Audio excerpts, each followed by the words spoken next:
What's happening? It's your boy SymbolicSportsaholic bringing you another great edition of NFL Weekly Prediction.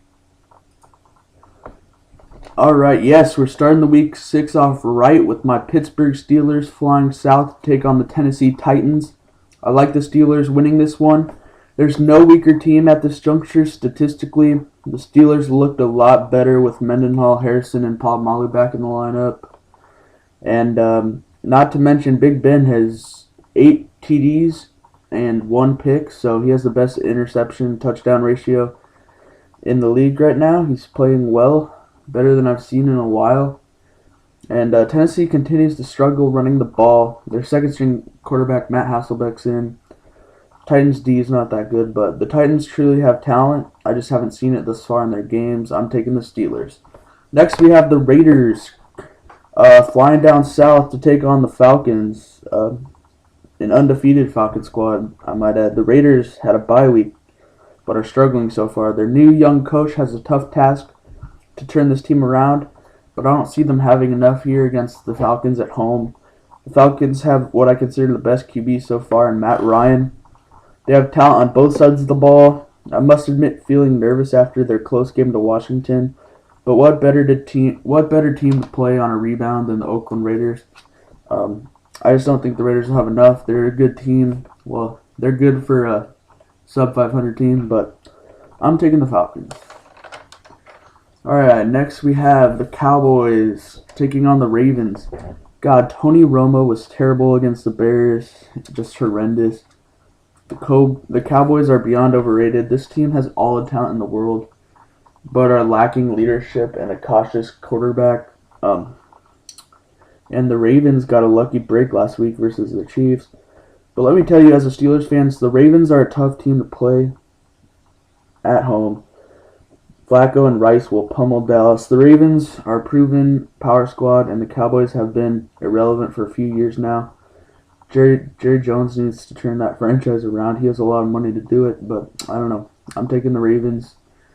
Just simply they're at home. They're a better team at this point of the season. Alright, now we have the Bengals and the Browns. What did I tell you, Bengals fans? Last week I had predicted a Dolphins win and what was messaged 4 times with hate mail, where they were talking mad shit saying they're going to win 31-10 and all this bullshit. And I went up against all ESPN. Yes, all 14 ESPN analysts picked the Bengals, but I was right once again. I know my football, what can I say? Feel free to comment your picks, but don't be rude about it. This one guy was talking mad shit, but whatever. The Browns will be at home. Although statistically the Bengals have a better team, the Browns have shown a lot of heart and kept it close with the best teams in the NFL. But I'm going against my gut and picking the Bengals. It's going to be close. Next, we have the Rams and the Dolphins. I remain undefeated in my upset picks of the week so far this season, which is crazy. And here's my upset pick of the week. I'm taking Miami again this week to upset the Rams. This game's a tough one. The Rams are going into Miami. The Rams are a great team with good defense, but a horrendous offense. I know Rams are winning close ones, but Steven Jackson's been slacking, and Danny Amendola's out, which leaves little options for Sam Bradford. And what can I say? Reggie Bush is struggling too, but I like Miami at home. They're actually passing the ball fairly well, playing good defense. It's going to be a coin toss game, though. Alright, next we have the Colts and the Jets. The Colts have a solid QB in Andrew Luck, who's looking good as a pocket passer. Brown picked it up running the ball, and man, I'm happy Reggie Wayne is on my fantasy team last week. He's doing good. I knew he'd rebound after. I mean, he had Curtis Painter as his quarterback last year, so couldn't expect him to do good. But anyways, Jets looked terrible versus the Texans and still managed to keep it close. If Tebow played every snap of that game, they probably would have upset them. But I'm not a believer in Rex Ryan or Mark Sanchez. I think they're very good defensively, but so are the Packers, and I'm taking the Colts in a nail-biter. All right. Now we have the Lions and the Eagles.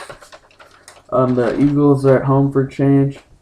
The Lions are coming off a bye week after a disappointing 1-3 start, which could have easily been 0-4. The Lions are a solid team, but Matt Stafford's not putting up numbers like he used to. The Eagles are having a talented team, but they need to protect the ball. It's one of the simple fundamentals of football. Getting rid of Michael Vick isn't the answer, but getting rid of Andy Reid is, in my opinion. They have one of the best backs in Shady LaShawn McCoy, but they haven't successfully utilized him. But I still think the Eagles D can step up, and I'm taking the Eagles at home, also in a close one. Now we have another upset pick that I'm taking. I'm taking the Chiefs. The Chiefs have lost a heartbreaker against the Ravens. Jamal Charles is running very well, and the defense held Baltimore to 9 points. I mean, that's insane. I know they are having QB troubles and whatnot, but with Matt Castle probably not going to play because of concussion, I like Brady Quinn in this one. Honestly, I think Josh Freeman is just horrendous.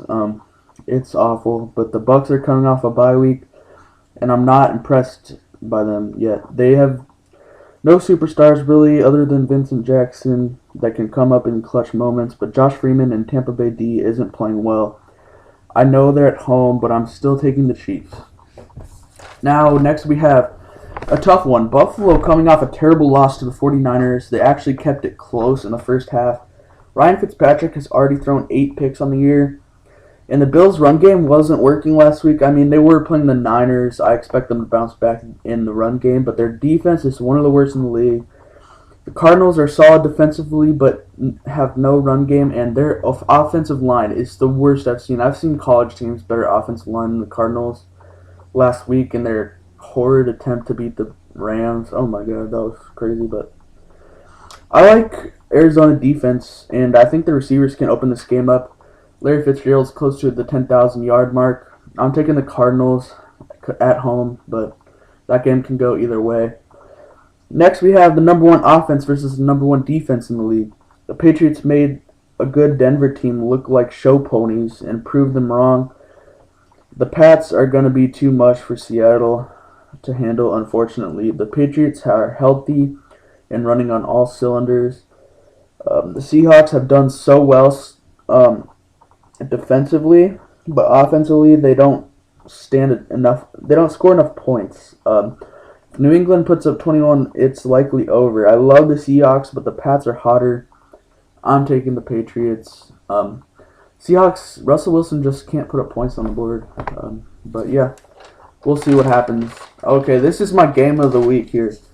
We have one of the best games matchups so far this year. The NFC Championship game rematch. The Giants looked good last week running the ball for 200 yards with Ahmed Bradshaw. Eli Manning remains the best QB in yardage, but I don't think they have a nearly as good of defense as San Fran. The Giants are hot, but I think SF is seeking revenge. The 49ers have been doing great in their last few games. Not only does Alex Smith only have 1 pick, but Kaepernick is also scoring touchdowns. Frank Gore is running as good as anybody, and their defense has given up 3 points in 2 games. I'm taking the 49ers at home.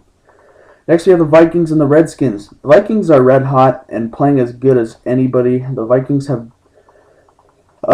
beaten the Skins at home 3 years in a row, and even if RG3 plays, they won't be able to put up crazy points on Vikings defense.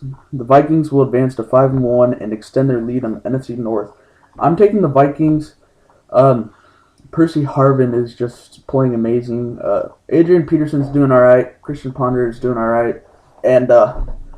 But man, the Vikings' run defense is really good this year. I would never start a fantasy running back against the Vikings defense. So yeah, I'm taking the Vikings. Yeah. All right. Next we have the Packers, the no longer elite Packers facing the elite Texans. Wow, that's so weird to say. But the Packers have run out of luck with Cedric Benson, and all aspects of this team have been struggling. It's a train wreck compared to last year. I mean, they were 15-1. They're already lost like 3 games. But the Texans, with the exception of Cushing, are healthy and looking good. Their offense didn't play well last week, and their defense helped them beat New York. They kept them in the game, and now they're returning home trying to stay undefeated. I like their chances. I'm taking the Texans. Last but not least, we have the Broncos and the Chargers on Monday Night Football. The Broncos weren't great against the Patriots, but I look for a rebound here. This is the best Monday Night Football matchup I've seen this year. Both teams have good QBs, RBs, and Ds. This game is for the bragging rights of the AFC West. Chargers got robbed last week in their game against the Saints. I thought that was bad calls there at the end.